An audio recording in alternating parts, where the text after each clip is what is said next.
Cheers everyone, it's Abipon and I'm a photographer and guide in Kyoto. I've lived in Kyoto for over a year and I've spent a lot of time visiting places and trying things here. So I often get asked by friends and customers what they should try doing in Kyoto. So I'm here today to recommend what I feel like is truly the Kyoto essentials. This is perfect for someone who will be only here for a day or 2 or 3, as well as anyone who wants to experience the true essence of Kyoto. Quick PSA, I offer tours of Kyoto with not only photography, but a whole lot more interesting info and history about many of these places. So message me on Instagram or book on my website if you're interested. Alright, on to the video. Let's start with some destination ideas, and then some destinations I don't really like, followed by places that aren't nearly as well known that are worth a visit as well. So starting with the main destinations to see in Kyoto. First we have Fushimi Inari Taisha. It's one of Kyoto's most iconic and visited sites, renowned for its striking red-orange torii gates. The shrine's main path, the Senbon Torii, features thousands of these gates, and the cool tunnel-like effect makes for one of my favorite places to get photos in Japan. The base of the shrine also has a lot of food stalls, where you can try street food and local specialties. I honestly think that even with people complaining about how busy Fushimi Inari can be, that it's definitely worth visiting. Even beyond how great of a photo spot this place is, it's an extremely important shrine with a really fascinating history that you won't find on such a grand scale in many other places in Japan, if really at all. Next up is Kiyomizu Temple, or Kiyomizu Dera. This historic temple was established in the 700s, and it's renowned for its large wooden stage that juts out from the main hall. It is also a UNESCO World Heritage Site, and it's celebrated for its clear spring water and its spectacular views of cherry blossoms and autumn colors. Kiyomizu Temple is, in my opinion, another one of those places you should definitely visit. It's also a really cool place to walk around and see different architecture. There's a lot more to it than just the stage. See the golden statue inside and catch some really great views of the city. Next up is Ninenzaka, Sannenzaka, and then Hokanji Pagoda. So Ninenzaka and Sannenzaka are the really picturesque historic streets you've probably seen in Kyoto that lead to Kiyomizu Dera at the top. So when you walk up to the temple, you'll easily be able to walk through this area. The streets are lined with traditional shops and tea houses and offer a unique glimpse into old Kyoto. Nearby, the Hokanji Pagoda, also known as Yasuka Pagoda, stands at 46 meters high, providing a stunning backdrop and a symbol of Kyoto's enduring heritage. I love to get pictures on these streets, and we usually end up trying a lot of food here. Some of my favorites include mitarashi dango, matcha ice cream, and yatsuhashi. Yatsuhashi are a local specialty, and you can even sample some for free along these streets. On to my favorite shopping area in Kyoto. Teramachi is a vibrant shopping arcade in the heart of Kyoto, and is known for its mix of traditional and modern shops.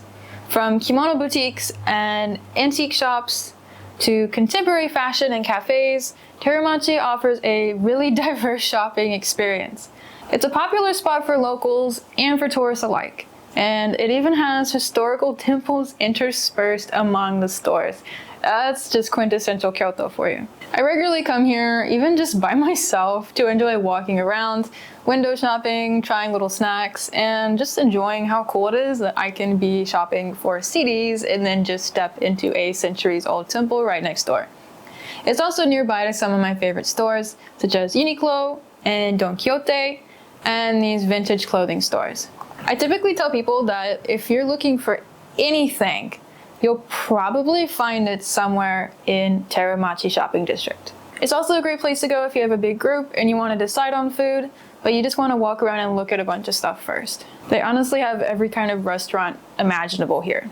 Next up is Pontecho, which is one of Kyoto's most atmospheric dining areas. It's a narrow alley that runs parallel to the Kamigawa River, and it's famous for its traditional wooden machiya houses. This district is known for its exclusive tea houses and for restaurants, and some even offer dining with views of the river, which I highly recommend if the weather is nice. I generally tell people who think of Gion and want to enjoy a very Kyoto geisha-ish night feeling to come here. They have a variety of places to eat and hang out, including things like fine dining or traditional Kyoto kaiseki, as well as just great bars with fun tapas and locally brewed sake or beer. Now, there's also some places in Kyoto that I honestly don't recommend unless you're here for more than a few days. So, disclaimer, this is my opinion. So, Arashiyama Bamboo Forest. I think it's a nice place to visit if you've already hit the other things on this list. Arashiyama has actually a lot of stuff to do, and the bamboo forest itself really doesn't feel the same when it's crowded. So if you really want to go, I would recommend getting up as early as your body will let you to go enjoy it. However, I really do enjoy the area around the bamboo forest, such as the bridge and the monkey park. So honestly, those are perhaps more important spots to go see than the bamboo forest itself. There's actually quite a few other places in Japan to see bamboo, such as Jizoin, which is also in Kyoto, and Chikurin Park in Tokyo, which is about an hour from central Tokyo. At these places, you can much more easily enjoy the peace of what I feel like a bamboo forest should be about. Next up is Nijo Castle.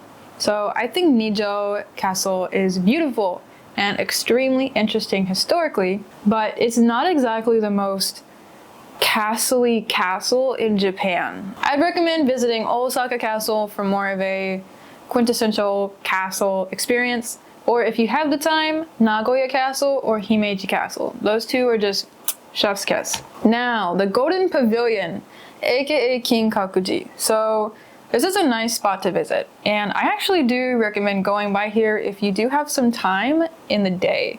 It's one of those places where I would just cough up and pay for the taxi to get there, and you can get in and out of the whole place in like an hour or less, considering how small the area is. It is a really lovely place to visit, but definitely don't plan your whole day around this temple.